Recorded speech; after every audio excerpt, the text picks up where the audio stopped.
وجاءت كل نفس معها سابق وشهيد صدق الله العظيم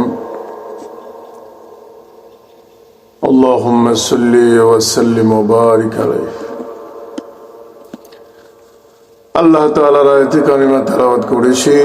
আল্লাহ তাআলা হাশরের ময়দান সম্পর্কে আলোচনা করতেছেন, ফেরেশতা সম্পর্কে। মানুষকে হাশরের ময়দানে উপস্থিতকারী ফেরেশতারা কেমন হবে, মানুষকে যে ফেরেশতারা হাশরের ময়দানে উপস্থিত করবে সেই ফেরেশতা সম্পর্কে আলোচনা। আল্লাহ তাআলা বলতেছেন, وجاءت كل نفس معها سابق وشهيد। প্রত্যেক ব্যক্তি আগমন করবে, তার সাথে থাকবে চালক ও কর্মের সাক্ষী। সূরা কাহফ। আলোচ্য আয়াতে হাশরের ময়দানে মানুষের হাজির হওয়ার একটি বিশেষ অবস্থা বর্ণিত হয়েছে। হাশরের ময়দানে প্রত্যেক মানুষের সাথে একজন সাবিকুন থাকবে।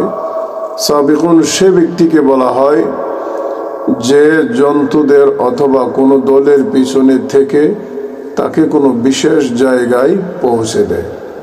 আর শাহিদুন এর অর্থ হলো সাক্ষী।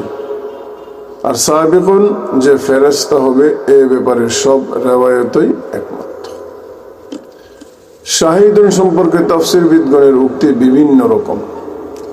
কারো কারো মতে সেও একজন ফেরেশতা হবে। এভাবে প্রত্যেকের সাথে দুজন ফেরেশতা থাকবে। একজন তাকে হাশরের ময়দানে পৌঁছাবে, অপরজন তার কর্মের ব্যাপারে সাক্ষ্য দিবে। সুবহানাল্লাহ। এই ফেরেশতা দ্বয় ডান ও বামে বসে আমল লিপিবদ্ধকারী কিরামান কাতিবিন ফেরেশতাও হতে পারে এবং অন্য দুই ফেরেশতাও হতে পারে। শাহিদুন সম্পর্কে কেউ বলেন সে হবে মানুষের আমল, এবং কেউ খুদ মানুষকেও শাহিদুন বলেছেন। ইবনে কাসির রাহমাতুল্লাহ আলাইহি বলেন, ফেরেশতা হওয়ায় আয়াতের বাহ্যিক অর্থ বোঝা যায়। হযরত উসমান ইবনে আফফান রাদিয়াল্লাহু তাআলা আনহু খুতবায় এই আয়াত তেলাওয়াত করে এই তাফসীরই করেছেন। হযরত মুজাহিদ, কাতাদা ও ইবনে যায়েদ রাদিয়াল্লাহু আনহু থেকেও এরকম বর্ণনা পাওয়া যায়।